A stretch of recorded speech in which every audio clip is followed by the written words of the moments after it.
ನಮಸ್ಕಾರ. ಆರೋಗ್ಯವೇ ಭಾಗ್ಯ ವಿಶೇಷ ಕಾರ್ಯಕ್ರಮಕ್ಕೆ ಸ್ವಾಗತ. ನಾನು ಮಧು ನಾಗೇಶ್. ವೀಕ್ಷಕರೇ, ಇವತ್ತಿನ ಕಾರ್ಯಕ್ರಮದಲ್ಲಿ ನಾವು ಥೈರಾಯ್ಡ್ ಸಮಸ್ಯೆ ಬಗ್ಗೆ ಮಾತನಾಡೋಣ. ಇತ್ತೀಚಿನ ದಿನಗಳಲ್ಲಿ ಈ ಒಂದು ಸಮಸ್ಯೆ ಸರ್ವೇ ಸಾಮಾನ್ಯ ಆಗೋಗಿದೆ. ಅದರಲ್ಲೂ ಕೂಡ ಮಹಿಳೆಯರಲ್ಲಿ ಹೆಚ್ಚಾಗಿ ಈ ಒಂದು ಥೈರಾಯ್ಡ್ ಪ್ರಾಬ್ಲಮ್ ಕಂಡು ಬರುತ್ತೆ. ಥೈರಾಯ್ಡ್ ಬಂದ ನಂತರ ದೇಹದಲ್ಲಿ ಏನೆಲ್ಲ ಬದಲಾವಣೆಗಳಾಗುತ್ತೆ, ಇದರಿಂದ ಏನೆಲ್ಲ ಸಮಸ್ಯೆಗಳನ್ನು ಎದುರಿಸಬೇಕಾಗುತ್ತೆ, ಇದರ ಲಕ್ಷಣಗಳು ಹಾಗೆ ಇದರ ಚಿಕಿತ್ಸೆ ಯಾವ ರೀತಿ ಇರುತ್ತೆ ಅನ್ನೋದರ ಕುರಿತಾಗಿ ಸಂಪೂರ್ಣ ಮಾಹಿತಿಯನ್ನು ತಿಳಿಸಿಕೊಡೋದಕ್ಕೆ ನನ್ನ ಜೊತೆ ಇದ್ದಾರೆ ಹೋಮಿಯೋ ಕೇರ್ನ ಖ್ಯಾತ ವೈದ್ಯರಾಗಿರುವಂತಹ ಡಾಕ್ಟರ್ ರಶ್ಮಿ. ಮೊದಲಿಗೆ ಅವರನ್ನು ಕಾರ್ಯಕ್ರಮಕ್ಕೆ ವೆಲ್ಕಮ್ ಮಾಡೋಣ. Hello doctor, welcome to the show. ಹೇಗಿದ್ದೀರಾ ಡಾಕ್ಟರ್? ಎಸ್ ಡಾಕ್ಟರ್, ಥೈರಾಯ್ಡ್ ನಾವಂತೂ ಸಾಕಷ್ಟು ಬಾರಿ ಈ ಒಂದು ಸಮಸ್ಯೆ ಬಗ್ಗೆ ಮಾತನಾಡ್ತಾ ಇದ್ದೇವೆ. ಆದರೂ ಕೂಡ ಜನರಿಗೆ ಅರಿವು ಇನ್ನೂ ಬೇಕಾಗಿದೆ ಅಂತಲೇ ಹೇಳಬಹುದು. ಆ್ಯಂಡ್ ನಾನು ಆಗಲೇ ಹೇಳ್ತಾ ಇದ್ದೆ, ಇತ್ತೀಚಿನ ದಿನಗಳಲ್ಲಿ ಮಹಿಳೆಯರಲ್ಲಿ ಸಾಕಷ್ಟು ಜನಸಂಖ್ಯೆಯಲ್ಲಿ ಕಾಣಿಸ್ಕೊಳ್ತಾ ಇದೆ ಈ ಒಂದು ಪ್ರಾಬ್ಲಮ್ ಅಂತ. ಮೊದಲಿಗೆ ಈ ಥೈರಾಯ್ಡ್ ಯಾಕೆ ಬರುತ್ತೆ, ಬಂದ ನಂತರ ಯಾವ ರೀತಿ ಇರಬೇಕು, ಕಾರಣಗಳು ಪ್ಲಸ್ ಲಕ್ಷಣಗಳು ತಿಳಿಸ್ಕೊಟ್ಬಿಡಿ ಡಾಕ್ಟರ್. ಸೊ ಥೈರಾಯ್ಡ್ ಅಂತ ಹೇಳಿದಾಗ which is an largest endocrine gland ಅಂತ ಹೇಳ್ಬೋದು. ಅಂದರೆ ನಮ್ಮ ಕುತ್ತಿಗೆ ಮುಂಭಾಗದಲ್ಲಿರುವಂತಹ ಒಂದು ನಿರ್ನಾಳ ಗ್ರಂಥಿ ಅಂತ. ಸೊ ಇದು right from our birth to death, so ಎಲ್ಲ ಕಾರ್ಯಚಟುವಟಿಕೆಗಳನ್ನು ನಿರ್ವಹಿಸುವಂಥದ್ದು. ಗ್ರೋತ್ ಇರ್ಬೋದು, ಡೆವಲಪ್ಮೆಂಟ್ ಇರ್ಬೋದು, ಮೆಟಬಾಲಿಸಮ್ ಇರ್ಬೋದು, ಅಂದರೆ ಜೀರ್ಣಕ್ರಿಯೆ, ಪಚನಕ್ರಿಯೆ, ಸೊ ಎಲ್ಲ ಹೋಲ್ ಬಾಡಿನ ಮೇಂಟೈನ್ ಮಾಡುವಂಥದ್ದು ಈ ಥೈರಾಯ್ಡ್ ಗ್ಲ್ಯಾಂಡಿಂದ ಬಿಡುಗಡೆ ಆಗುವಂತಹ T3, T4 ಹಾಗೆ TSH ಹಾರ್ಮೋನ್ಸ್ ಅಂತ ಹೇಳ್ಬೋದು. ಸೊ ಇನ್ನು ನಾರ್ಮಲ್ ಆಗಿ T3.3 to 1.5 ಹಾಗೆ T4 4 to 12 ಇರಬೇಕಾಗುತ್ತೆ. TSH 0.5 to 5.5. So this is a normal range ಅಂತ. ಸೊ ಯಾವಾಗ ಇದರಿಂದ ವ್ಯತ್ಯಾಸ ಆಗುತ್ತೋ, ಸೊ ಅವಾಗ ಡಿವಿಯೇಷನ್ ಆಗುತ್ತೋ, ಸೊ ಹಲವಾರು ಒಂದು ಥೈರಾಯ್ಡ್ ಕಾಯಿಲೆಗಳನ್ನ ನಾವು ಡೇ ಟು ಡೇ ಲೈಫಲ್ಲಿ ನೋಡ್ಬೋದು. ಸೊ ಅದರಲ್ಲಿ ಕ್ಲಿನಿಕಲಿ ಹೆಚ್ಚಾಗಿ ನೋಡುವಂಥದ್ದಾದರೆ ಸೊ ಹೈಪೋಥೈರಾಯ್ಡಿಸಮ್ ಅಂತ ಹೇಳ್ತೀವಿ, ಹೈಪರ್ ಥೈರಾಯ್ಡಿಸಮ್ ಇರ್ಬೋದು. ಸೊ ಇನ್ನು ಗಾಯ್ಟ್ರ್ ಅಥವಾ ಗಳಗಂಡ ರೋಗವನ್ನು ನೋಡುವಂಥದ್ದು. So in some conditions thyroid ತುಂಬ ಅತಿರೇಕಕ್ಕೆ ಹೋದಾಗ ಕೆಲವು ಆಟೋಇಮ್ಯೂನ್ ಡಿಸಾರ್ಡರ್ಸ್ನ ನೋಡ್ಬೋದು. ಸೊ ಅದರಲ್ಲಿ ಹಶಿಮೋಟೋಸ್ ಥೈರಾಯ್ಡೈಟಿಸ್ ಹಾಗೆ ಗ್ರೇವ್ಸ್ ಡಿಸೀಸ್ ಕೂಡ ಒಂದು. ಸೊ ಇನ್ ಸಮ್ ಕಂಡೀಷನ್ಸ್ ಹೆಚ್ಚಾದಾಗ so thyroid cancer which we can see in 10% of the cases ಅಂತ ಹೇಳ್ಬೋದು. ಎಸ್ ಡಾಕ್ಟರ್, ಇನ್ನು ಇದರ ಲಕ್ಷಣಗಳು ಮೊದಲಿಗೆ ಯಾವ ರೀತಿ ಗೊತ್ತಾಗುತ್ತೆ ನಮಗೂ ಕೂಡ ಥೈರಾಯ್ಡ್ ಪ್ರಾಬ್ಲಮ್ ಇದೆ ಅನ್ನೋದ್ರ ಕುರಿತು ಅಂತ. ಸೊ ಈಗ ಥೈರಾಯ್ಡ್ ಅಂತ ಹೇಳಿದಾಗ ಸೊ ಮೋಸ್ಟ್ ಆಫ್ ದಿ ಪೀಪಲಲ್ಲಿ ಅವೇರ್ನೆಸ್ ಇರೋದಿಲ್ಲ. ಸೊ ಥೈರಾಯ್ಡ್ ಅಂದರೆ ಏನೋ ಅಂದ್ಕೊಂಡಿರ್ತಾರೆ. ಸೊ ಅಥವಾ ಕುತ್ತಿಗೆ ಮುಂಭಾಗದಲ್ಲಿ ಊತ ಬಂದಿದೆ, ಸೊ ಗಂಟ್ಲಲ್ಲಿ ಊತ ಬಂದಿದೆ, ಸೊ ಆಗ ಅವರು ಥೈರಾಯ್ಡ್ ಅಂದ್ಕೊಳ್ತಾರೆ. ಬಟ್ ಕೆಲವು ಸೈನ್ಸ್ ಆ್ಯಂಡ್ ಸಿಂಪ್ಟಮ್ಸ್ ಇರುತ್ತೆ. ಸೊ ಅದು ಹೈಪೋಥೈರಾಯ್ಡಿಸಮ್ ಇರ್ಬೋದು, ಹೆಚ್ಚಾಗಿ ನಾವು ನೋಡುವಂಥದ್ದು. ಯೂಶಲಿ ಹೈಪೋಥೈರಾಯ್ಡಿಸಮ್ ಅಂತ ಬಂದಾಗ ಸೊ ಅವ್ರಿಗೆ ಅಗತ್ಯಕ್ಕಿಂತ ಹಾರ್ಮೋನ್ಸ್ ಕಮ್ಮಿ ಪ್ರಮಾಣದಲ್ಲಿ ಬಿಡುಗಡೆ ಆಗುವಂಥದ್ದು. ಸೊ ಯಾವಾಗ ಹಾರ್ಮೋನ್ಸ್ ಕಮ್ಮಿ ಪ್ರಮಾಣದಲ್ಲಿ ಬಿಡುಗಡೆ ಆಗುತ್ತೋ so body metabolic process also will be the slow ಅಂತಲೇ ಹೇಳ್ಬೋದು. ಸೊ ಯಾವಾಗ ಇದು ಸ್ಲೋನೆಸ್ ಆಗುತ್ತೋ ಸೊ ಆಗ ಕೆಲವು ರೋಗ ಲಕ್ಷಣಗಳನ್ನ ನೋಡ್ತೀವಿ. ಎಸ್ಪೆಷಲಿ ವೆಯ್ಟ್ ಗೇನ್ ಆಗುವಂಥದ್ದು, ಆಲ್ ಆಫ್ ಎ ಸಡನ್ ತೂಕ ಜಾಸ್ತಿ ಆಗ್ತಾರೆ, ಆ್ಯಂಡ್ ಸಿವಿಯರ್ ಹೇರ್ ಫಾಲ್ ಅಂತ ಹೇಳ್ಬೋದು. ಇದು ನಾರ್ಮಲ್ ಆಗಿ 80 to 100 ಸ್ಟ್ಯಾಂಡ್ಸ್ ಉದುರುವಂಥದ್ದು normal. But in case of thyroid ಅವ್ರಿಗೆ ಹೆಚ್ಚಾಗಿ ಕೂದಲು ಉದುರುವಂಥದ್ದು ಇರ್ಬೋದು, ಆ್ಯಂಡ್ ಅದ್ರ ಜೊತೆ ಗ್ಯಾಸ್ಟ್ರೈಟಿಸ್ ಇಶ್ಯೂ ಇರ್ಬೋದು, ಇಂಡೈಜೆಷನ್ ಪ್ರಾಬ್ಲಮ್ ಆಗುವಂಥದ್ದು, ಮಲಬದ್ಧತೆ ಆಗುವಂಥದ್ದು. ಆ್ಯಂಡ್ ಫಿಮೇಲ್ಸಲ್ಲಿ ಅಂತ ಬಂದಾಗ ಸೊ ಹಾರ್ಮೋನಲ್ ವ್ಯತ್ಯಾಸದಿಂದ ಸೊ ಹೈಪೋಥೈರಾಯ್ಡಿಸಮಲ್ಲಿ ಅತಿ ಹೆಚ್ಚು ಋತುಸ್ರಾವವನ್ನು ನೋಡುವಂಥದ್ದು. ಸೊ ಅವ್ರಿಗೆ ಮೋರ್ ದೆನ್ 15 to 20 ಡೇಸ್ವರೆಗೂ ಬ್ಲೀಡಿಂಗ್ ಬಿಟ್ಟು ಕಂಟಿನ್ಯೂ ಆಗ್ಬೋದು, ಅಥವಾ ಸ್ಪಾಟಿಂಗ್ ಆಗ್ಬೋದು. ಹಾಗೆ ಇರ್ರೆಗ್ಯುಲರ್ ಮೆನ್ಸ್ಟ್ರುವಲ್ ಸೈಕಲ್ ಅಂತ ಹೇಳ್ತೀವಿ. So at least once in 3 months ಮುಟ್ಟಾಗುವಂಥದ್ದು ಅಥವಾ 6 months ಆಗುವಂಥದ್ದು. ಸೊ ಈ ಥರ ಅವ್ರಿಗೆ ರೆಗ್ಯುಲರ್ ಸೈಕಲ್ಸ್ ಇರೋದಿಲ್ಲ. ಸೊ ಅದು ಹಾಗೆ ಕಂಟಿನ್ಯೂ ಆಗುತ್ತೆ. ಆ್ಯಂಡ್ ಪೇನ್ ಅಬ್ಡಮನ್ ಇರುವಂಥದ್ದು ಇರ್ಬೋದು, ಗ್ಯಾಸ್ಟ್ರೈಟಿಸ್ ಆಗುವಂಥದ್ದು, ಸೊ ಇನ್ನು ಕಾನ್ಸ್ಟಿಪೇಷನ್, ಮಲಬದ್ಧತೆ ಆಗ್ಬೋದು, ಆ್ಯಂಡ್ ಜಾಯಿಂಟ್ ಪೇನ್ ಅಂತ ಹೇಳ್ತೀವಿ. ಸೊ ಯೂಶಲಿ ಹೈಪೋಥೈರಾಯ್ಡಿಸಮಲ್ಲಿದ್ದಾಗ ಸೊ ಕ್ಯಾಲ್ಶಿಯಂ ಅಷ್ಟಾಗಿ ಪ್ರೊಡಕ್ಷನ್ ಆಗೋದಿಲ್ಲ. ಸೊ ಯಾವಾಗ ಇದ್ರ ಪ್ರಮಾಣ ಕಮ್ಮಿ ಆಗುತ್ತೋ ಸೊ ಅದರಿಂದ ಅವ್ರಿಗೆ ಜಾಯಿಂಟ್ ಪೇನ್ ಅಥವಾ ಮೂಳೆಗಳ ಒಂದು ಸವೆತ, ಅರ್ಲಿ ಆಸ್ಟಿಯೋಪೊರೋಟಿಕ್ ಚೇಂಜಸ್ನ ಕೂಡ ನಾವು ಹೈಪೋಥೈರಾಯ್ಡಿಸಮಲ್ಲಿ ನೋಡ್ತೀವಿ. ಆ್ಯಂಡ್ ಇದಲ್ದೇನೆ ಅವ್ರಿಗೆ ಮೆಂಟಲಿ ಕೂಡ ಪ್ರಭಾವ ಬೀಳುವಂಥದ್ದು. ಸೊ ಯಾವಾಗ ಹೈಪೋಥೈರಾಯ್ಡಿಸಮ್ ಇರುತ್ತೆ ಸೊ ಮಾನಸಿಕವಾಗಿ ಖಿನ್ನತೆಗೆ ಒಳಗಾಗ್ತಾರೆ, ಅಂದರೆ ಡಿಪ್ರೆಷನ್ ಆಗುವಂಥದ್ದು. ಸೊ ಯಾವುದೇ ರೀತಿ ವರ್ಕ್ ಮಾಡೋದಕ್ಕೆ ಇಂಟ್ರೆಸ್ಟ್ ಬರೋದಿಲ್ಲ. ಸೊ ಇನ್ನು ಮೆಮೊರಿ ಪವರ್ ದಿವಸದಿಂದ ದಿವಸಕ್ಕೆ ಕಮ್ಮಿ ಆಗ್ತಾ ಹೋಗುತ್ತೆ. ಸೊ ಇದನ್ನೆಲ್ಲ ಹೈಪೋಥೈರಾಯ್ಡಿಸಮಲ್ಲಿ ನಾವು ನೋಡ್ಬೋದು. ಇನ್ನು ಡಾಕ್ಟರ್, ಈ ಒಂದು ಥೈರಾಯ್ಡ್ ಪ್ರಾಬ್ಲಮ್ ಅನ್ನೋದು ಮಹಿಳೆಯರಲ್ಲೇ ಹೆಚ್ಚಾಗಿ ಕಂಡು ಬರುತ್ತೆ, ಅದು ಕೂಡ ಪ್ರೆಗ್ನೆನ್ಸಿ ಟೈಮ್ನಲ್ಲಿ. ಸೊ ಇಂತಹ ಸಂದರ್ಭದಲ್ಲಿ ಯಾಕೆ ಈ ಪ್ರಾಬ್ಲಮ್ಮು ಬರುತ್ತೆ ಅಂತ ಅಂತಂದರೆ ಸಾಕಷ್ಟು ಮಂದಿ ನಾರ್ಮಲಿ ಹುಟ್ಟಿದಾಗಿಂದ ಅವರಿಗೆ ಥೈರಾಯ್ಡ್ ಪ್ರಾಬ್ಲಮ್ ಅನ್ನೋದು ಇರೋದಿಲ್ಲ. ಬಟ್ ಯಾವಾಗ ಅವರು ಕನ್ಸೀವ್ ಆಗ್ತಾರೋ, ಪ್ರೆಗ್ನೆನ್ಸಿ ಟೈಮಿಗೆ ಬರ್ತಾರೋ, ಆ ಟೈಮ್ನಲ್ಲಿ ಇದ್ದಕ್ಕಿದ್ದಾಗೆ ಅಂದರೆ ಬಿ ಪಿ ಇರಲ್ಲ, ಶುಗರ್ ಇರಲ್ಲ, ಯಾವುದೇ ಪ್ರಾಬ್ಲಮ್ ಇರಲ್ಲ. ಆದರೂ ಕೂಡ ಅಂತಹ ಸಂದರ್ಭದಲ್ಲಿ ಅವರಿಗೆ ಥೈರಾಯ್ಡ್ ಸಮಸ್ಯೆ ಅನ್ನೋದು ಕಂಡುಬರುತ್ತೆ. ಯೂಶಲಿ ಪ್ರೆಗ್ನೆನ್ಸಿ, ಒಂದು ಹೆಣ್ಣಿಗೆ ಪ್ರೆಗ್ನೆನ್ಸಿ ಅನ್ನೋದೇ ತುಂಬ ಮುಖ್ಯಕರವಾದಂತಹ ವಿಚಾರ. ಆ ಟೈಮ್ನಲ್ಲಿ ಭಯ ಕೂಡ ಇರುತ್ತೆ. ಅಂತಹ ಸಂದರ್ಭದಲ್ಲಿ ಥೈರಾಯ್ಡ್ ಸಮಸ್ಯೆ ಅಂತಂದರೆ ಆ ಭಯ ಇನ್ನೂ ಡಬಲ್ ಆಗುತ್ತೆ ಅನ್ನಬಹುದು. ಸೊ ಈ ವಿಚಾರಕ್ಕೆ ಏನು ಹೇಳ್ತೀರಾ ಅಂತ? ಸೊ ನೀವು ಹೇಳಿದಾಗೆ ಪ್ರೆಗ್ನೆನ್ಸಿನಲ್ಲಿ ಕ್ವೈಟ್ ಕಾಮನ್ ಆಗಿ ಫೀಮೇಲ್ಸಲ್ಲಿ ನೋಡುವಂಥದ್ದು hormonal changes, because growth hormone ಆಗಿರುತ್ತೆ thyroid hormone. So for the baby growth also, so till ಅದು ಮಗು ಉಂಬಲ್ಲಿ ಇದ್ದಾಗ ಸೊ ಅವ್ರಿಗೆ ಥೈರಾಯ್ಡ್ ಹಾರ್ಮೋನ್ಸ್ ಬಿಡುಗಡೆ ಆಗೋದು ತುಂಬಾ ಇಂಪಾರ್ಟೆಂಟ್ ಆಗುತ್ತೆ. ಆ್ಯಂಡ್ ನಾರ್ಮಲ್ಗಿಂತ ಸೊ ಯಥೇಚ್ಛವಾಗಿ ಥೈರಾಯ್ಡ್ ಹಾರ್ಮೋನ್ಸ್ ಇಂಪಾರ್ಟೆಂಟ್ ಆಗಿರುವಂಥದ್ದು. ಸೊ ಹೆಚ್ಚಾಗಿ ಬೇಕಾಗುತ್ತೆ because for the baby growth, ಹಾಗೆ ಮದರ್ ಪ್ರೆಗ್ನೆನ್ಸಿ ಮೇಂಟೆನೆನ್ಸ್ಗೋಸ್ಕರ. ಸೊ ಬಿಫೋರ್ ಕನ್ಸೆಪ್ಷನ್ ಅವರು ಪ್ರಯರ್ ಆಗಿ ಥೈರಾಯ್ಡ್ ಲೆವೆಲ್ಸ್ ನಾರ್ಮಲ್ ಇದೆಯಾ, ಶುಗರ್ ಲೆವೆಲ್ಸ್ ಕಂಟ್ರೋಲ್ ಇದೆಯಾ, ಇನ್ನು ಹಿಮೋಗ್ಲೋಬಿನ್ ನಾರ್ಮಲ್ ಇದೆಯಾ. ಸೊ ಪ್ರೀ ಕನ್ಸೆಪ್ಷನಲ್ ಕೌನ್ಸಿಲಿಂಗ್ ಅಂತ ಹೇಳ್ತೀವಿ. ಸೊ ಅದನ್ನು ಮಾಡಿಕೊಂಡ್ರೆ ಉತ್ತಮ. ಬಿಕಾಸ್ ಅವ್ರಿಗೆ ಒಂದ್ಸರಿ ಥೈರಾಯ್ಡ್ ಆಲ್ರೆಡಿ ಇದೆ, ಸೊ ಅವ್ರು ಕನ್ಸೀವ್ ಆಗಿದ್ದಾರೆ ಅಂದರೆ so there are more chances of abortion ಅಂತ ಹೇಳ್ಬೋದು. ಸೊ ಸ್ಪಾಂಟೇನಿಯಸ್ ಅಬೋಷನ್ ಆಗ್ಬೋದು, ಅಥವಾ ಕೆಲವ್ರಿಗೆ ಮಗು ಗ್ರೋತ್ ಆಗ್ತಿರಲ್ಲ, ಅಥವಾ ಹಾರ್ಟ್ ಬೀಟ್ ಬಂದಿರೋದಿಲ್ಲ. ಸೊ ಹೀಗೆ ಹಲವಾರು ಸಮಸ್ಯೆಗಳು ಆಗುವಂಥದ್ದು. ಸೊ ಹಾಗಾಗಿ ಅವ್ರಿಗೆ before planning for pregnancy so thyroid levels normal ಇದೆಯಾ, ಸೊ ಅಥವಾ ಫ್ಯಾಮಿಲಿ ಹಿಸ್ಟ್ರಿ ಆಫ್ ಥೈರಾಯ್ಡ್ ಇದೆ, ಸೊ ಆಗ ಅವರು ಚೆಕ್ ಮಾಡಿಸ್ಕೊಳ್ಳುವಂಥದ್ದು ಉತ್ತಮ ಅಂತ ಹೇಳ್ಬೋದು. ಸೊ ಇನ್ನು ಲಾಟ್ ಆಫ್ ಸ್ಟ್ರೆಸ್ ಅಥವಾ ಟೆನ್ಷನಿಂದ ಸೊ ಇನ್ ಬಿಟ್ವೀನ್ ಪ್ರೆಗ್ನೆನ್ಸಿ ಅವ್ರಿಗೆ ಹಾರ್ಮೋನಲ್ ಇಂಬ್ಯಾಲೆನ್ಸ್ ಕೂಡ ಆಗ್ಬೋದು. ಸೊ ಕೆಲವರು ಯಾವುದೇ ರೀತಿ ಮೆಡಿಕೇಷನ್ಸ್ನ ತೊಗೊಳ್ಳೋದಿಲ್ಲ, ಸೊ ಅದರಿಂದ ಬೇಬಿಗೆ ಹಾರ್ಮ್ ಆಗುತ್ತೆ ಅಂತ. ಬಟ್ ಥೈರಾಯ್ಡ್ ಹಾರ್ಮೋನ್ಸ್ ತುಂಬಾ ಇಂಪಾರ್ಟೆಂಟ್ ಆಗಿರುತ್ತೆ. So right from the birth. So ಕೆಲವು ಮಕ್ಕಳಲ್ಲಿ ಇವಾಗ ಹುಟ್ಟಿದ ಮಗುನಲ್ಲಿ ಕೂಡ ಬರ್ಬೋದು ಕಂಜೆನಿಟಲ್ ಹೈಪೋಥೈರಾಯ್ಡಿಸಮ್ ಅಥವಾ ಕ್ರಿಟಿನಿಸಮ್ ಅಂತ ಹೇಳ್ತೀವಿ. ಸೊ ಹಾಗಾಗಿ ಇನ್ ಕೇಸ್ ಆಫ್ ಪ್ರೆಗ್ನೆನ್ಸಿ ಅವ್ರಿಗೆ ವೆಲ್ ಕಂಟ್ರೋಲ್ಡ್ ಅಥವಾ ಎಷ್ಟು ಅಗತ್ಯಕ್ಕೆ ಬೇಕೋ ಸೊ ಅಷ್ಟು ಹಾರ್ಮೋನ್ಸ್ ಇದ್ದರೆ ಉತ್ತಮ. ಸೊ ಇಲ್ಲ ಅಂತ ಹೇಳಿದಾಗ lot of complications can happen, especially so ಅವರಿಗೆ ಲಾಸ್ಟ್ ಟ್ರೈಮಸ್ಟ್ರಲ್ಲಿ ಹೈಪರ್ ಟೆನ್ಷನ್ ಆಗುವಂಥದ್ದು ಇರ್ಬೋದು, ಅಥವಾ ಪ್ರಿಯಕ್ಲಾಂಶಿಯಾ ಅಥವಾ ಎಕ್ಲಾಂಶಿಯಾ. ಸೊ ಈ ಥರ ಕಾಂಪ್ಲಿಕೇಶನ್ಸ್ ಕೂಡ ಆಗ್ಬೋದು if it is untreated. So initial ಸ್ಟೇಜಸಲ್ಲಿ ನೋಟ್ ಮಾಡಿ ಸೊ ಅದಕ್ಕೆ ಟ್ರೀಟ್ಮೆಂಟ್ ಪಡ್ಕೊಳ್ಳುವಂಥದ್ದು ಉತ್ತಮ ಅಂತ ಹೇಳ್ಬೋದು. ಎಸ್ ಡಾಕ್ಟರ್, ಇನ್ನು ಈ ಥೈರಾಯ್ಡ್ನ ನೆಗ್ಲೆಕ್ಟ್ ಮಾಡಿದ್ರೆ ಏನೆಲ್ಲ ಕಾಂಪ್ಲಿಕೇಶನ್ಸ್ ಬರುತ್ತೆ, ಎದುರಿಸಬೇಕಾಗತ್ತೆ ಅಂತ?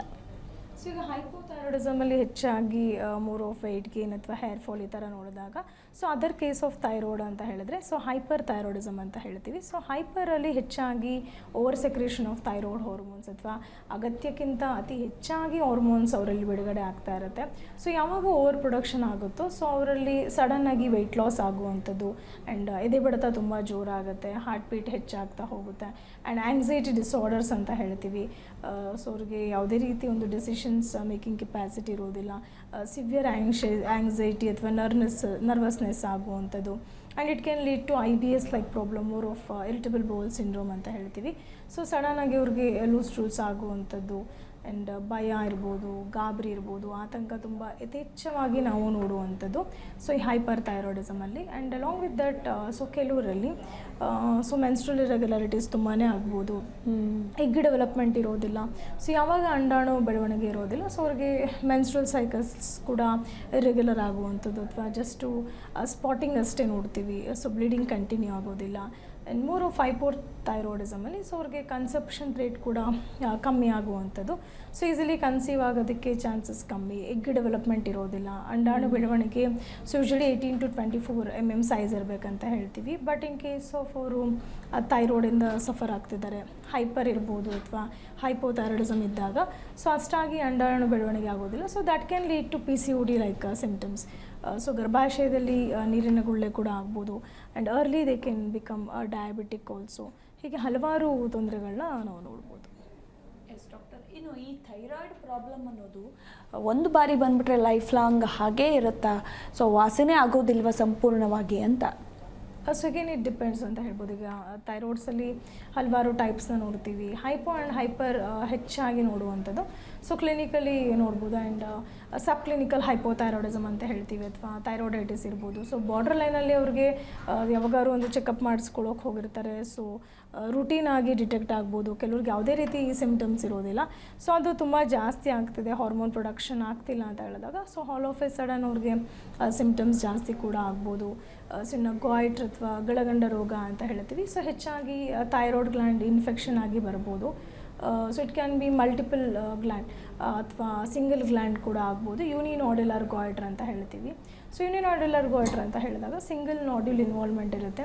So it may be toxic, ಕೆಲವ್ರಿಗೆ ಅದರಿಂದ ತುಂಬ ತೊಂದರೆ ಕೊಡುವಂಥದ್ದು ಇರ್ಬೋದು. ಅಥವಾ ಇನ್ನು ಕೆಲವರಿಗೆ ನಾನ್ ಟಾಕ್ಸಿಕ್ ಗಾಯ್ಡ್ರ್ ಅಂತ ಹೇಳ್ತೀವಿ, ಕೊಲಾಯ್ಡಲ್ ಗಾಯ್ಡ್ರ್ ಇರ್ಬೋದು. ಹೀಗೆ ಹಲವಾರು ಒಂದು ಟೈಪ್ಸ್ನ ನಾವು ನೋಡ್ತೀವಿ. And some cases it can be malignancy also.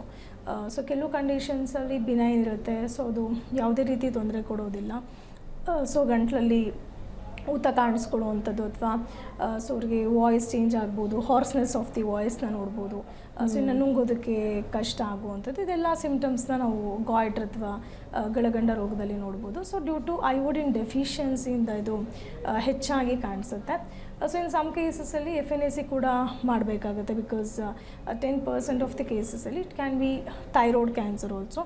So ಆಗ ಇಮಿಡಿಯೇಟ್ ಸರ್ಜಿಕಲ್ ಪ್ರೊಸೀಜರ್ ಕೂಡ ಬೇಕಾಗ್ಬೋದು. ಸೊ ಹಾಗಾಗಿ ಅರ್ಲಿ ಸ್ಟೇಜಸಲ್ಲಿ ಅವ್ರಿಗೆ ಕಾಣಿಸ್ತಿದೆ, ಲೈಕ್ ಮೋರ್ ದೆನ್ 3 ಮಂತ್ಸಿಂದ ಸ್ವೆಲ್ಲಿಂಗ್ ಕಾಣಿಸ್ತಿದೆ, ನೋವು ಕಾಣಿಸ್ತಿದೆ. ಸೊ ಕೆಲವ್ರಿಗೆ ಸಿಮ್ಟಮ್ಸ್ ಇರುತ್ತೆ, ಇನ್ನು ಕೆಲವ್ರಿಗೆ it is purely asymptomatic. So ಹಂಗೆ ಅವರು ಡಯಾಗ್ನೋಸ್ ಮಾಡ್ಕೊಳ್ಳುವಂಥದ್ದು ಇಂಪಾರ್ಟೆಂಟ್ ಅಂತ ಹೇಳ್ಬೋದು. ಎಸ್ ಡಾಕ್ಟರ್, ಇನ್ನು ಟೈಪ್ಸ್ ಬಗ್ಗೆ ನೀವು ಹೇಳ್ತಾ ಇದ್ರಿ. ಈ ಥೈರಾಯ್ಡಲ್ಲಿ ಯಾವ ಟೈಪ್ ವೆರಿ ಡೇಂಜರ್ ಆ್ಯಂಡ್ ಯಾವ್ಯಾವ ಥೈರಾಯ್ಡ್ ಯಾವ್ಯಾವ ಏಜ್ನವರಿಗೆ ಬರುತ್ತೆ, ಇಂಥ ಏಜ್ನವ್ರಿಗೆ ಇದೇ ಥೈರಾಯ್ಡ್ ಬರುತ್ತೆ ಅಂತ ಏನಾದರೂ ಇದೆಯಾ ಪರ್ಟಿಕ್ಯುಲರ್ ಆಗಿ, ಅಥವಾ ಎಲ್ರಿಗೂ ಕೂಡ ಎಲ್ಲ ಥರದ ಥೈರಾಯ್ಡ್ ಕೂಡ ಕಾಣಿಸ್ಕೊಳ್ಳುತ್ತಾ? ಅಂದರೆ ಪ್ರೆಗ್ನೆನ್ಸಿ ಟೈಮಲ್ಲಿ ಈ ಥೈರಾಯ್ಡ್ ಬರುತ್ತೆ ಅಂತ ಏನಾದರೂ ಇದೆಯಾ? ಸೊ ಮೋಸ್ಟ್ ಆಫ್ ದಿ ಕೇಸಸಲ್ಲಿ ಪ್ರೆಗ್ನೆನ್ಸಿನಲ್ಲಿ ಅಂತ ನೋಡಿದಾಗ ಹೈಪೋಥೈರಾಯ್ಡಿಸಮ್ ಅಥವಾ ಹೈಪರ್ ಕೂಡ ನೋಡ್ಬೋದು. ಆ್ಯಂಡ್ ಮಕ್ಕಳಲ್ಲಿ ನೋಡಿದಾಗ ಸೊ ಮೋಸ್ಟ್ ಆಫ್ ದಿ ಕೇಸಸಲ್ಲಿ ಹೈಪೋಥೈರಾಯ್ಡಿಸಮ್ನ ನೋಡ್ತೀವಿ. ಅಥವಾ ಇವಾಗ ಹುಟ್ಟಿದ ಮಗುನಲ್ಲಿ ಕೂಡ ಕಾಣಿಸ್ಬೋದು. In case pregnancy which is not controlled, ಅಥವಾ ಸಡನ್ನಾಗಿ it can become autoimmune. So ಅವರಲ್ಲಿ ಕಂಜೆನಿಟಲ್ ಹೈಪೋಥೈರಾಯ್ಡಿಸಮ್ ಅಂತ ಹೇಳ್ತೀವಿ. ಆ್ಯಂಡ್ ಅವರಲ್ಲಿ ಪತ್ತೆ ಹಚ್ಚಬೇಕು ಅಂತ ಹೇಳಿದಾಗ ಸೊ ಅಷ್ಟು ಸಿಮ್ಟಮ್ಸ್ ಕಾಣೋದಿಲ್ಲ. ಬಟ್ ಕೆಲವು ಆ್ಯಕ್ಟಿವಿಟೀಸಿಂದ ಸೊ ಅದು ಯಾವುದೇ ರೀತಿ ಸೊ ಬೇರೆಯವ್ರ ಜೊತೆ ಮಿಂಗಲ್ ಆಗೋಕ್ಕೆ ಇಷ್ಟಪಡೋದಿಲ್ಲ, ಅಥವಾ ಲೋನ್ಲಿನೆಸ್ ಇಷ್ಟಪಡ್ತಾರೆ. ಸೊ ಆ್ಯಕ್ಟಿವ್ನೆಸ್ ಅಷ್ಟಾಗಿರೋದಿಲ್ಲ. ಆಲ್ ಆಫ್ ಎ ಸಡನ್ ತುಂಬ ತೂಕ ಜಾಸ್ತಿ ಆಗ್ತಿರ್ತಾರೆ. ಸೊ ಅದು ಮಕ್ಕಳಲ್ಲಿ ಈ ಥರ ಸಿಮ್ಟಮ್ಸ್ ಇದ್ದಾಗ ಸೊ ಅವರು ಅರ್ಲಿಯಾಗಿ ಬ್ಲಡ್ ಟೆಸ್ಟ್ ಮಾಡಿದ್ದಲ್ಲ ಅದಲ್ಲಿ ಸೊ ಖಂಡಿತ ಅದನ್ನು ಡಿಟೆಕ್ಟ್ ಮಾಡ್ಬೋದು. And in other cases swelling ಅಂತ ಹೇಳ್ತೀವಿ. ಕುತ್ತಿಗೆ ಮುಂಭಾಗದಲ್ಲಿ ಊತ ಕಾಣಿಸ್ಕೊಳ್ಳುತ್ತೆ, ತುಂಬ ಹೋಗ್ತಾ ಸ್ವೆಲ್ಲಿಂಗ್ ಜಾಸ್ತಿ ಆಗ್ಬೋದು. ಸಮ್ಟೈಮ್ಸ್ ಅಷ್ಟೇ ಸೈಜ್ ಕೂಡ ಇರ್ಬೋದು. So in that case USG neck ಮಾಡೋದ್ರಿಂದ ಸೊ ಅವ್ರಿಗೆ ಸೊ ಯಾವ ರೀತಿ ಪ್ರಾಬ್ಲಮ್ ಇದೆ, so whether it is goitre, single nodule ಅಥವಾ ಮಲ್ಟಿಪಲ್ ನಾಡ್ಯೂಲ್ಸ್ ಇನ್ವಾಲ್ವ್ಮೆಂಟ್ ಇದೆಯಾ, ಸೊ ಅದು ಕೂಡ ಅರ್ಲಿ ಡಿಟೆಕ್ಷನ್ ಆಗೋದ್ರಿಂದ ಸೊ ಫರ್ದರ್ ಕಾಂಪ್ಲಿಕೇಶನ್ಸ್ ಆಗದೆ ಇರೋ ಥರ ನೋಡ್ಕೊಳ್ಬೋದು. ಸೊ ಎನಿ ಏಜಲ್ಲಿ ಯಾವ ರೀತಿ ಕೂಡ ಥೈರಾಯ್ಡ್ ಬರ್ಬೋದು. ಸೊ ಅದರಲ್ಲಿ ಮೋಸ್ಟ್ ಡೇಂಜರಸ್ ಅಂತ ನೋಡಿದಾಗ ಸೊ ಆಟೋಇಮ್ಯೂನ್ ಡಿಸಾರ್ಡರ್ ಅಂತ ಹೇಳ್ತೀವಿ. ಸೊ ಹಶಿಮೋಟೋಸ್ ಹಾಗೆ ಗ್ರೇವ್ಸ್ ಡಿಸೀಸ್ ಅಂತ. ಸೊ ಹಶಿಮೋಟೋಸ್ ಥೈರಾಯ್ಡೈಟಿಸಲ್ಲಿ ಹೆಚ್ಚಾಗಿ ಅವ್ರಿಗೆ ವೆಯ್ಟ್ ಗೇನ್ ಆಗುವಂಥದ್ದು, ಅಥವಾ ಐಬ್ರೋ ಲಾಸ್ ಇರುತ್ತೆ. ಸೊ ಹೇರ್ಸ್ ಗ್ರೋತ್ ಆಗ್ತಿರೋದಿಲ್ಲ, ಅಥವಾ ಸಿವಿಯರ್ ಹೇರ್ ಫಾಲ್ ಇರ್ಬೋದು, ಮೂಡ್ ಸ್ವಿಂಗ್ಸ್ ಇರ್ಬೋದು. ಸೊ ಇನ್ನು ಮೆಮೊರಿ ಪವರ್ ತುಂಬಾ ಕಮ್ಮಿ ಇರುವಂಥದ್ದು. ಸೊ ಅಲಾಂಗ್ ವಿತ್ ದಟ್ ಅವ್ರಿಗೆ ಹೈಟ್ ಜಾಸ್ತಿ ಆಗೋದಿಲ್ಲ, ಡ್ವಾರ್ಫಿಸಮ್ ಫೀಚರ್ಸ್ ಕಾಣಿಸುತ್ತೆ. Hashimoto's thyroiditis sometimes combine with hypothyroidism also. So ಅದು ಸಿಮ್ಟಮ್ಸ್ ಹೆಚ್ಚಾಗಿ ಇರುತ್ತೆ. Along with that thyroid antibodies ಅಂತ ಹೇಳ್ತೀವಿ. ಸೊ ಅದು ಹೆಚ್ಚಾಗಿ ಕಾಣಿಸ್ಕೊಳ್ಳುವಂಥದ್ದು ರಕ್ತದಲ್ಲಿ. ಸೊ ಇದೆಲ್ಲ ಸೈನ್ಸ್ ಇದ್ದಾಗ ಅದನ್ನು ಹಶಿಮೋಟೋಸ್ ಥೈರಾಯ್ಡೈಟಿಸ್ ಅಂತ ಕನ್ಸಿಡರ್ ಮಾಡ್ಬೋದು. ಸೊ ಇನ್ನು ಗ್ರೇವ್ಸ್ ಡಿಸೀಸ್ ಕೂಡ ಹಾಗೆ. ಸೊ ಹೆಚ್ಚಾಗಿ ಥೈರಾಯ್ಡ್ ಹಾರ್ಮೋನ್ಸ್ ಜಾಸ್ತಿ ಆದಾಗ so type of hyperthyroidism ಅಂತ, ಅಂದರೆ ಹೆಚ್ಚಾಗಿ ಹಾರ್ಮೋನ್ಸ್ ಬಿಡುಗಡೆ ಆಗ್ತಾ ಇರುತ್ತೆ. ಸೊ ಇದರಿಂದ ಅವರ ಕಣ್ಣಿನ ಗುಡ್ಡೆ ಹೊರಬಂದಂತೆ ಕಾಣುವಂಥದ್ದು ಇರ್ಬೋದು, ಪರ್ಟಿಕ್ಯುಲರ್ ಫೀಚರ್ಸ್ ಕಾಣಿಸುತ್ತೆ. ಸೊ ಅಲಾಂಗ್ ವಿತ್ ದಟ್ ಅವರಲ್ಲಿ ಹಾರ್ಟ್ ಬೀಟ್ ಜಾಸ್ತಿ ಆಗುವಂಥದ್ದು, ಜಾಯಿಂಟ್ ಪೇನ್ ಇರ್ಬೋದು, ಸ್ಕಿನ್ ತುಂಬ ಡ್ರೈ ಆಗುತ್ತೆ, ಅಥವಾ ಪಿಗ್ಮೆಂಟೇಷನ್ ಇರ್ಬೋದು. ಸೊ ಇದೆಲ್ಲ ಒಂದು ಫೀಚರ್ಸ್ ನಾವು ಗ್ರೇವ್ಸ್ ಡಿಸೀಸಲ್ಲಿ ನೋಡ್ಬೋದು. ಎಸ್ ಡಾಕ್ಟರ್, ಇನ್ನೂ ಸಾಕಷ್ಟು ವಿಚಾರ ಇದೆ, ಮಾತಾಡೋಣ. ವೀಕ್ಷಕರೇ, ನೋಡ್ತಾ ಇದ್ದೀರಲ್ಲ, ನಿಮಗೂ ಕೂಡ ಥೈರಾಯ್ಡ್ ಸಮಸ್ಯೆ ಇದೆ ಅಂದಲ್ಲಿ ಈಗ ನಾವು ತೋರಿಸ್ತಾ ಇರುವಂತಹ ನಂಬರ್ಗೆ ನೀವು ನೇರವಾಗಿ ಕರೆ ಮಾಡಿ ಲೈವ್ನಲ್ಲಿ ಡಾಕ್ಟರ್ ಹತ್ರ ಮಾತನಾಡಬಹುದು. ಕೇವಲ ಥೈರಾಯ್ಡ್ ಪ್ರಾಬ್ಲಮ್ ಅಷ್ಟೇ ಅಲ್ಲ, ಬೇರೆ ಯಾವುದೇ ಆರೋಗ್ಯ ಸಮಸ್ಯೆ ಇದ್ರೂ ಕೂಡ ನೀವು ಲೈವ್ನಲ್ಲಿ ಡಾಕ್ಟರ್ ಬಳಿ ಮಾತನಾಡಬಹುದು ಅಂತ ಹೇಳ್ತಾ, ಇನ್ನು ಡಾಕ್ಟರ್, ಈ ಒಂದು ಥೈರಾಯ್ಡ್ ಪ್ರಾಬ್ಲಮ್ಗೆ ಹೋಮಿಯೋ ಕೇರ್ನಲ್ಲಿ ಯಾವ ರೀತಿ ಚಿಕಿತ್ಸೆ ನೀಡ್ತಾರೆ, ಆ ಟ್ರೀಟ್ಮೆಂಟ್ ಪ್ರೊಸೀಜರ್ ಯಾವ ರೀತಿ ಇರುತ್ತೆ ಅಂತ. ಸೊ ಥೈರಾಯ್ಡ್ ಅಂತ ಬಂದಾಗ we need to see the cause, ಅಂದರೆ ಅವ್ರಿಗೆ ಯಾವ ಕಾರಣದಿಂದ ಥೈರಾಯ್ಡ್ ಬಂದಿದೆ ಅಂತ. So whether it is due to family ಹಿಸ್ಟ್ರಿಯಿಂದ ಬಂದಿರುವಂಥದ್ದು, ಅಂದರೆ 10 to 15% ಆಫ್ ದಿ ಕೇಸಸಲ್ಲಿ ಸೊ ಫ್ಯಾಮಿಲಿ ಹಿಸ್ಟ್ರಿ ಅಥವಾ ಅನುವಂಶೀಯ ಅಂತ ಹೇಳ್ಬೋದು. ಸೊ ಅದನ್ನು ರೂಲ್ ಔಟ್ ಮಾಡಬೇಕಾಗತ್ತೆ. ಆ್ಯಂಡ್ ಇನ್ ಸಮ್ ಕೇಸಸಲ್ಲಿ ಯಾವುದೇ ರೀತಿ ಅವ್ರಿಗೆ ಲೈಕ್ ಕಾರಣಗಳಿರೋದಿಲ್ಲ, ಆಲ್ ಆಫ್ ಎ ಸಡನ್ ಅವ್ರಿಗೆ ಸಿಮ್ಟಮ್ಸ್ ಶುರುವಾಗುತ್ತೆ. So in that case it is considered to B auto immune disorder ಅಂತ. ಒಳಗಡೆ ಸೆಲ್ಫ್ ಡಿಸ್ಟ್ರಕ್ಷನ್ ಆಗ್ತಾ ಹೋಗುತ್ತೆ, ಥೈರಾಯ್ಡ್ ಕೋಶಗಳಿಂದ ಹಾರ್ಮೋನ್ಸ್ ಬಿಡುಗಡೆ ಆಗ್ತಿರೋದಿಲ್ಲ. ಸೊ ಅದರಿಂದ ಕೂಡ ಥೈರಾಯ್ಡ್ ಬರ್ಬೋದು. ಆ್ಯಂಡ್ ಇನ್ನು ಕೆಲವ್ರಿಗೆ ಲಾಟ್ ಆಫ್ ಸ್ಟ್ರೆಸ್ ಅಥವಾ ಟೆನ್ಷನಿಂದ ಸೊ ಹಾರ್ಮೋನಲ್ ಇಂಬ್ಯಾಲೆನ್ಸ್ ಆಗುವಂಥದ್ದು. ಸೊ ಈಗ ಮೋಸ್ಟ್ ಆಫ್ ದಿ ಕೇಸಲ್ಲಿ ಆಲ್ರೆಡಿ ಅವರು PCOD ಇಂದ ಸಫರ್ ಆಗ್ತಿರ್ತಾರೆ ಅಥವಾ ಅಲ್ಲಿ ಡಯಾಬಿಟಿಕ್ ಇದ್ದಾರೆ. ಸೊ ಅಂಥವರಲ್ಲಿ metabolic disorders chances are more. So ಅವರಲ್ಲಿ ಕೂಡ ಥೈರಾಯ್ಡ್ ಸಮಸ್ಯೆನ ನೋಡ್ಬೋದು. ಆ್ಯಂಡ್ ಸೊ ಯಾವುದೇ ರೀತಿ ಫಿಸಿಕಲ್ ಆ್ಯಕ್ಟಿವಿಟಿ ಇಲ್ಲ, ಈಗ ಒಂದೇ ಕಡೆ ಕೂತ್ಕೊಂಡಿರ್ತಾರೆ. ಸೊ ಅವರಲ್ಲಿ ಕೂಡ ಹೈಪೋಥೈರಾಯ್ಡಿಸಮ್ ಆಗುತ್ತೆ. Especially obesity is also one of the main cause ಅಂತಲೇ ಹೇಳ್ಬೋದು. ಸೊ ಯಾವಾಗ ಅವರ ಒಂದು ಅತಿಯಾದ ದೇಹದ ತೂಕ ಇರುತ್ತೋ so that can lead to hypothyroidism ಅಥವಾ pre diabetic condition, insulin resistance ಆಗುವಂಥದ್ದು. ಸೊ ವೆಯ್ಟ್ ಬಗ್ಗೆ ಗಮನ ಕೊಡಬೇಕಾಗತ್ತೆ.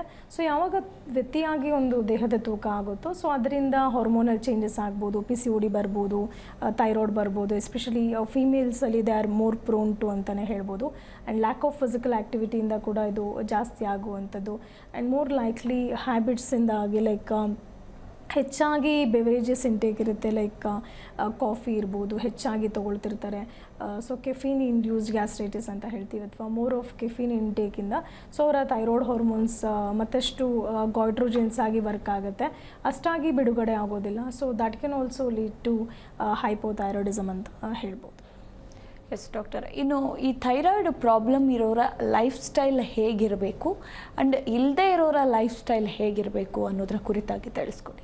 ಸೊ ಈಗ ಆಲ್ರೆಡಿ ಅವರು ಥೈರಾಯ್ಡ್ ಹಾರ್ಮೋನ್ಸ್ ಡಿಸಾರ್ಡರಿಂದ ಸಫರ್ ಆಗ್ತಿದ್ದಾರೆ. Whether it can be hypo ಇರ್ಬೋದು, ಹೈಪರ್ ಇರ್ಬೋದು, ಅಥವಾ ಗಾಯ್ಟರ್ ಇರ್ಬೋದು. ಸೊ ಸಮ್ಟೈಮ್ಸ್ ಆಲ್ರೆಡಿ ಅವರು ಮೆಡಿಕೇಷನ್ಸ್ನ ತೊಗೊಳ್ದಿರ್ತಾರೆ. ಈಗ ನಮ್ಮಲ್ಲಿ ಕ್ಲಿನಿಕಲ್ಲಿ ಪೇಷಂಟ್ಸ್ ಬಂದಾಗ ಸೊ ಮೋರ್ ದೆನ್ 10 to 15 ಇಯರ್ಸಿಂದ ಎಷ್ಟಿರುತ್ತೆ, ಅಥವಾ ಚೈಲ್ಡ್ಹುಡ್ಡಿಂದನೂ ಥೈರಾಯ್ಡ್ ಸಮಸ್ಯೆ ಇರ್ಬೋದು, ಅಥವಾ ನ್ಯೂಲಿ ಡಿಟೆಕ್ಟೆಡ್ ಕೂಡ ಆಗಿರ್ಬೋದು. ಸೊ ಹಲವಾರು ಮೆಡಿಕೇಷನ್ಸ್ನ ಶುರು ಮಾಡಿರ್ತಾರೆ, ಆಲ್ರೆಡಿ ಸಪ್ಲಿಮೆಂಟ್ ತೊಗೊಳ್ತಿರ್ತಾರೆ.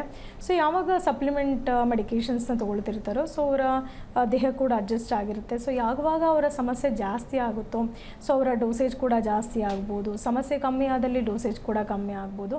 ಸೊ ಈಗ ಅವರು ಮೇಂಟೆನೆನ್ಸ್ ಮಾಡ್ತಾ ಹೋಗ್ತಿರ್ತಾರೆ ತುಂಬ ವರ್ಷಗಳಿಂದ ಪ್ರಾಬ್ಲಮ್ ಇದ್ದಾಗಲೂ ಕೂಡ. ಆ್ಯಂಡ್ ಕಾಂಪ್ಲಿಕೇಶನ್ಸ್ ಅಂತ ಹೋದಾಗ ಕೂಡ ಲೈಕ್ ಥೈರಾಯ್ಡಿಂದ early they can become diabetic, ಅಥವಾ ಕೊಲೆಸ್ಟ್ರಾಲ್ ಚೇಂಜಸ್ ಆಗ್ಬೋದು, ಹೈಪರ್ಲಿಪಿಡಿಮಿಕ್ ಕಂಡೀಷನ್ಸ್ ಇರ್ಬೋದು, ಆ್ಯಂಡ್ ಹೃದಯ ಸಂಬಂಧಿತ ಕಾಯಿಲೆಗಳಿರ್ಬೋದು. ಇದಕ್ಕೆಲ್ಲ ಮಲ್ಟಿಪಲ್ ಮೆಡಿಕೇಷನ್ಸ್ನ ಕೂಡ ತೊಗೊಳ್ತಿರ್ತಾರೆ. ಸೊ ಅಂಥವರು ಕೂಡ ಹೋಮಿಯೋಪತಿ ಮೆಡಿಸಿನ್ಸ್ನ ತೊಗೊಳ್ಬೋದು. ಸೊ ಕಾನ್ಸ್ಟಿಟ್ಯೂಷನಲ್ ಮೆಡಿಕೇಷನ್ಸ್ ಅಂತ ಹೇಳ್ತೀವಿ. ಸೊ ಅಲಾಂಗ್ ವಿತ್ ದಟ್ ಅವರ ಒಂದು ಡಯಟ್ ಅಥವಾ ಲೈಫ್ ಸ್ಟೈಲ್ ಬಗ್ಗೆ ಗಮನ ಕೊಡಬೇಕಾಗತ್ತೆ. ಸೊ ವೆಯ್ಟ್ ಗೇನ್ ಆಗದೆ ಇರೋ ಥರ ನೋಡ್ಕೊಳ್ಳುವಂಥದ್ದು. ಸೊ ಹಾಗೆ hydration is very important. And stress management ಅಂತ ಹೇಳ್ತೀವಿ. ಸೊ ಈಗ ಮೋಸ್ಟ್ ಆಫ್ ದಿ ಥೈರಾಯ್ಡ್ ಪೇಷಂಟ್ಸಲ್ಲಿ ಅದು ಹೈಪರ್ ಇರ್ಬೋದು, ಹೈಪೋ ಇರ್ಬೋದು. ಸೊ ಮಾನಸಿಕ ಖಿನ್ನತೆ ಆಗುವಂಥದ್ದು, ಆ್ಯಂಗ್ಸೈಟಿ ಡಿಸಾರ್ಡರ್ಸ್ ಇರ್ಬೋದು, ಸೊ ನಿದ್ರಾಹೀನತೆ ಇರ್ಬೋದು, ಅಥವಾ ಇನ್ನು ಕೆಲವ್ರಿಗೆ ಸೊ ಡ್ರೌಸಿ ಫೀಲಿಂಗ್, ಸೊ ಇಡೀ ದಿವಸ ಅವರು ಆ್ಯಕ್ಟಿವ್ ಇರೋದಿಲ್ಲ. ಸೊ ಈ ಥರ ಸಿಮ್ಟಮ್ಸ್ ಇರೋರು ಕೂಡ ಸ್ಟ್ರೆಸ್ ಮ್ಯಾನೇಜ್ಮೆಂಟ್ ಇರ್ಬೋದು. ಸೊ ಅಲಾಂಗ್ ವಿತ್ ದಟ್ ಅವ್ರಿಗೆ ಫಿಸಿಕಲ್ ಆ್ಯಕ್ಟಿವಿಟೀಸ್ ಮಸ್ಟ್ ಅಂತ ಹೇಳ್ಬೋದು. 45 minutes to 1 hour physical activity ಮಾಡುವಂಥದ್ದು, ಎಕ್ಸಸೈಸ್ ಮಾಡುವಂಥದ್ದು ಇರ್ಬೋದು. ಆ್ಯಂಡ್ ಫುಡ್ ಬಗ್ಗೆ ಗಮನ ಕೊಡಬೇಕಾಗತ್ತೆ. ಸೊ ಕಾರ್ಬೋಹೈಡ್ರೇಟ್ಸ್ ಇಂಟೇಕ್ನ ರಿಡಕ್ಷನ್ ಬಗ್ಗೆ ಮಾತಾಡೋಣ. ಒಬ್ಬರು ಕಾಲರ್ ಇದ್ದಾರೆ, ಮಾತಾಡಿಸ್ಬಿಡೋಣ. Hello hello hello hello madam. Hello, ಇದು ನಮ್ಮ ಮನೆಯವರಿಗೆ ಶುಗರ್ ಇದೆ, ನನಗೆ ಮಕ್ಕಳಾಗಿಲ್ಲ. ಓಕೆ. ಅದಕ್ಕೆ ಅವ್ರು ಟ್ಯಾಬ್ಲೆಟ್ ತಗೊಂಡು ತುಂಬಾ ಹಠ ಮಾಡ್ತಾರೆ, ತಗೊಳಲ್ಲ. ಅದಕ್ಕೆ ಇದು ಆಯುರ್ವೇದ ಈ ಮನೆಗೆ ಮದ್ದು ಏನ್ ಮಾಡ್ಬೇಕು ಅಂತ ನಾನು TV ನೋಡಿದ್ದೆ, ಅದಕ್ಕೆ ನಿಮ್ಗೆ ಕಾಲ್ ಮಾಡಿದೆ. ಓಕೆ. ಎಷ್ಟು ವರ್ಷದಿಂದ ಇದೆ ಶುಗರ್ ಮೆಡಿಸಿನ್ಸ್ ತೊಗೊಳ್ತಿರುವಂಥದ್ದಾ? ಹಾಂ, ಎಷ್ಟು ವರ್ಷದಿಂದ ಡಯಾಬಿಟಿಕ್ ಇದ್ದಾರೆ ಅವರು? ಅಲ್ಲೇ 2 ಇಯರ್ ಆಯ್ತು. ಓಕೆ.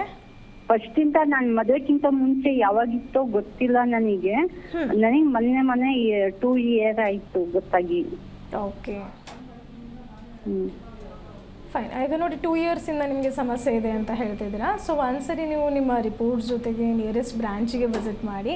ಸೊ ಆಫ್ಟರ್ ಒಂದು ಎಕ್ಸಾಮಿನೇಷನ್ ಆದ ನಂತರ ಆ್ಯಂಡ್ ನಿಮ್ಮ ರಿಪೋರ್ಟ್ಸಲ್ಲಿ ಯಾವ ರೀತಿ ವೇರಿಯೇಷನ್ ಇದೆ, ಥೈರಾಯ್ಡ್ ಹಾರ್ಮೋನ್ಸ್ ನಾರ್ಮಲ್ ಇದೆ ಅಥವಾ ಹೈ ಶುಗರ್ ಲೆವೆಲ್ಸ್ ಇರುವಂಥದ್ದು, ಆಲ್ರೆಡಿ ಮೆಡಿಕೇಷನ್ಸ್ ತೊಗೊಳ್ತಿದ್ರು ಕೂಡ ನಿಮಗೆ ಸಿಮ್ಟಮ್ಸ್ ಹಾಗೆ ಇದ್ದರೂ ಕೂಡ ಸೊ ನಿಮಗೆ ಕಾನ್ಸ್ಟಿಟ್ಯೂಷನಲ್ ಮೆಡಿಕೇಷನ್ಸ್ನ ಕೊಡುವಂಥದ್ದು. ಸೊ ಅಲಾಂಗ್ ವಿತ್ ದಟ್ ನಿಮ್ಮ ಲೈಫ್ ಸ್ಟೈಲ್ ಚೇಂಜಸ್ ಯಾವ ರೀತಿ ಮಾಡ್ಕೊಳ್ಬೋದು ಸೊ ಇದನ್ನೆಲ್ಲ ಅಡ್ವೈಸ್ ಮಾಡಲಾಗುತ್ತೆ. ಸೊ ಒಂದ್ಸರಿ ನೀವು ನಿಯರೆಸ್ಟ್ ಬ್ರ್ಯಾಂಚಿಗೆ ವಿಸಿಟ್ ಮಾಡ್ಬೋದು. ಎಸ್, ಥ್ಯಾಂಕ್ ಯು ಮಾ ಕರೆ ಮಾಡಿದ್ದಕ್ಕಾಗಿ. ಇನ್ನು ಡಾಕ್ಟರ್ ನೀವು ಫುಡ್ ಬಗ್ಗೆ ತಿಳಿಸ್ಕೊಡ್ತಾ ಇದ್ರಿ, ಕಂಟಿನ್ಯೂ ಮಾಡಿ. ಸೊ ಈಗ ಥೈರಾಯ್ಡ್ ಅಂತ ಸಮಸ್ಯೆ ಇದ್ದಾಗ, ಎಸ್ಪೆಷಲಿ ಹೈಪೋಥೈರಾಯ್ಡಿಸಮ್ ಇದ್ದಾಗ ಸೊ ಅವ್ರಿಗೆ ಕಾಲಿಫ್ಲವರ್ ಇರ್ಬೋದು, ಕ್ಯಾಬೇಜ್ ಇರ್ಬೋದು, ಕಾಫಿ ಇರ್ಬೋದು, ಸೊ ಇದೆಲ್ಲ ಗಾಯ್ಟ್ರೋಜನ್ಸ್ ಅಂತ ಹೇಳ್ತೀವಿ. ಸೊ ಮತ್ತಷ್ಟು ಥೈರಾಯ್ಡ್ ಹಾರ್ಮೋನ್ಸ್ ಪ್ರೊಡಕ್ಷನ್ಗೆ ಸೊ ಹ್ಯಾಂಪರ್ ಮಾಡುವಂಥದ್ದು. ಸೊ ಅದನ್ನು ಅವರು ಕಂಟ್ರೋಲ್ ಮಾಡಬೇಕಾಗತ್ತೆ. And they'll be in high requirement of calcium because thyroid ಪೇಷಂಟಲ್ಲಿ ಅಷ್ಟಾಗಿ ಕ್ಯಾಲ್ಶಿಯಮ್ ಉತ್ಪಾದನೆ ಆಗೋದಿಲ್ಲ. ಸೊ ಹಾಗಾಗಿ ಅವರು 1 ಗ್ಲಾಸ್ ಆಫ್ ಮಿಲ್ಕ್ ಇರ್ಬೋದು ಆ್ಯಂಡ್ ಎಗ್ ವೈಟ್ಸ್ ಇರ್ಬೋದು, ಡೇಟ್ಸ್ ಇರ್ಬೋದು, ಸೊ ಇದನ್ನು ಪ್ರತಿದಿನ ಕನ್ಸಂಪ್ಷನ್ ಮಾಡೋದ್ರಿಂದ ಸೊ ಕ್ಯಾಲ್ಶಿಯಮ್ ರಿಕ್ವೈರ್ಮೆಂಟ್ ಆಗುತ್ತೆ. And early morning sun exposure ಅಂತ ಹೇಳ್ತೀವಿ. ಸೊ ವಿಟಮಿನ್ D3 ಕೂಡ ಸಿಂಥಸಿಸ್ ಆಗೋದ್ರಿಂದ ಸೊ ಅರ್ಲಿ ಆಸ್ಟಿಯೋಪೊರೋಟಿಕ್ ಚೇಂಜಸ್ನ ಕೂಡ ಪ್ರಿವೆಂಟ್ ಮಾಡ್ಬೋದು. ಎಸ್ ಡಾಕ್ಟರ್, ಇನ್ನು ಥೈರಾಯ್ಡ್ ಪ್ರಾಬ್ಲಮ್ ಇರೋರು ಯಾವ ಫುಡ್ಡನ್ನು ತಿನ್ನಲೇಬಾರ್ದು, ಯಾವ ಆಹಾರವನ್ನು ಸೇವಿಸಲೇಬಾರ್ದು ಅಂತ ಏನಾದರೂ ಇದೆಯಾ? ಇದ್ದರೆ ಯಾವುದು ಅಂತ? ಸೊ ಈಗ ಡಿಪೆಂಡ್ಸ್ ಆನ್ ದ ಕಂಡೀಷನ್ಸ್. ಈಗ ಆಲ್ರೆಡಿ ಅವರು ಹಲವಾರು ಟೈಪ್ಸ್ ಆಫ್ ಥೈರಾಯ್ಡ್ ಇರುತ್ತೆ. ಹೈಪರ್ ಇರ್ಬೋದು, ಹೈಪೋ ಇರ್ಬೋದು, ಸೊ ಅಥವಾ ಮಲ್ಟಿಪಲ್ ಮೆಟಬಾಲಿಕ್ ಡಿಸಾರ್ಡರ್ಸ್ ಅಂತ ಹೇಳ್ತೀವಿ. ಈಗ ಥೈರಾಯ್ಡ್ ಒಂದೇ ಇರೋದಿಲ್ಲ. ಸೊ ಸಮ್ಟೈಮ್ಸ್ ಡಯಾಬಿಟಿಕ್ ಅಥವಾ ಹೈಪೋಥೈರಾಯ್ಡಿಸಮ್ ಅಥವಾ other autoimmune disorders so multiple ಆಗಿ ಬಂದಿರ್ಬೋದು. ಸೊ ಇನ್ ದಟ್ ಕೇಸ್ ಅವ್ರಿಗೆ ಒಂದು ಸಪ್ರೇಟ್ ಕೌನ್ಸಿಲಿಂಗ್ ಅಥವಾ ಡಯಟ್ ರಿಕ್ವೈರ್ಮೆಂಟ್ ಏನಿರುತ್ತೆ so according to their BMI ಅದನ್ನು ಅಡ್ವೈಸ್ ಮಾಡ್ಬೋದು. ಸೊ ಇನ್ ಕಾಮನ್ ಆಗಿ ಹೇಳೋದಾದರೆ ಸೊ ಕಾಲಿಫ್ಲವರ್ ಇರ್ಬೋದು, ಕ್ಯಾಬೇಜ್ ಇರ್ಬೋದು, ಕಾಫಿ ಇರ್ಬೋದು, and alcohol intake should be limited, and smoking ಇರ್ಬೋದು. ಸೊ ಇದನ್ನೆಲ್ಲ ಒಂದು ಲಿಮಿಟೇಷನ್ಸಲ್ಲಿ ಇಟ್ಕೊಳ್ಬೇಕಾಗತ್ತೆ. So and each and every ಪೇಷಂಟ್ಗೆ ಡಿಫ್ರೆಂಟ್ ಆಗಿರುತ್ತೆ. ಅವರ ಲೈಫ್ ಸ್ಟೈಲ್ ಇರ್ಬೋದು ಅಥವಾ ಅದರ್ ಮೆಟಬಾಲಿಕ್ ಡಿಸಾರ್ಡರ್ಸಿಂದ ಸಫರ್ ಆಗ್ತಿದ್ದಾರೆ. ಲೈಕ್ ಡಯಾಬಿಟಿಕ್ಕು ಇದೆ, ಇನ್ ಕೇಸ್ ಥೈರಾಯ್ಡು ಇದೆ, ಆ್ಯಂಡ್ ಸಮ್ಟೈಮ್ಸ್ ಹೈಪರ್ ಲಿಪಿಡೇಮಿಯಾ ಕೂಡ ಮೋಸ್ಟ್ ಆಫ್ ದಿ ಕೇಸಸಲ್ಲಿ ಇರೋದ್ರಿಂದ so according to that so ಅವರಿಗೆ ಡಯಟ್ನ ಅಡ್ವೈಸ್ ಮಾಡ್ಬೋದು. ಅಂದರೆ ಡಾಕ್ಟರ್, ಥೈರಾಯ್ಡ್ ಪ್ರಾಬ್ಲಮ್ ಇರೋರು ಕಾಫಿ ಟೀ ಸೇವಿಸಲೇಬಾರ್ದಾ? And it can be limited ಅಂತ ಹೇಳ್ಬೋದು. ಸೊ ಅದರಿಂದ ಮತ್ತಷ್ಟು ಜಾಸ್ತಿ ಆಗುತ್ತೆ. ಸೊ ಆಲ್ರೆಡಿ ಅವರು ಸಫರ್ ಆಗ್ತಿದ್ದಾರೆ ಥೈರಾಯ್ಡಿಂದ. ಸೊ ಈ ಥರ ಮೋರ್ ಆಫ್ ಬೆವರೇಜಸ್ ಇಂಟೇಕಿಂದ ಸೊ ಮತ್ತಷ್ಟು ಥೈರಾಯ್ಡ್ ಹಾರ್ಮೋನ್ಸ್ ಅವರ ದೇಹದಲ್ಲಿ ಪ್ರೊಡಕ್ಷನ್ ಆಗೋದು ಕಮ್ಮಿ ಆಗೋದ್ರಿಂದ ಸ್ವಲ್ಪ ಮಟ್ಟಿಗೆ ಅವಾಯ್ಡ್ ಮಾಡೋದು ಉತ್ತಮ ಅಂತ ಹೇಳ್ಬೋದು. So at least 1 to 2 cups per day so limited intake ಇದ್ದಾಗ ಅಷ್ಟು ತೊಂದರೆ ಆಗೋದಿಲ್ಲ. ಸೊ ಕೆಲವ್ರಿಗೆ ಫ್ರೀಕ್ವೆಂಟ್ ಬೆವರೇಜಸ್ ಇಂಟೇಕ್ ಹ್ಯಾಬಿಟ್ಸ್ ಇರುತ್ತೆ, ಅಥವಾ ಕೂಲ್ ಡ್ರಿಂಕ್ಸ್ ಇರ್ಬೋದು, ಮೈದಾ ಸ್ಟಾರ್ಚ್ ಬೇಸ್ಡ್ ಫುಡ್ ಇರ್ಬೋದು, ಆ್ಯಂಡ್ ರೆಡಿಮೇಡ್ ಫುಡ್ ಐಟಮ್ಸ್ ಇರ್ಬೋದು. ಸೊ ಇಂಥದ್ದು ಮತ್ತಷ್ಟು ಅವ್ರಿಗೆ ಥೈರಾಯ್ಡ್ ಹಾರ್ಮೋನ್ಸ್ ಪ್ರೊಡಕ್ಷನ್ ಆಗೋಕ್ಕೆ ಬಿಡೋದಿಲ್ಲ.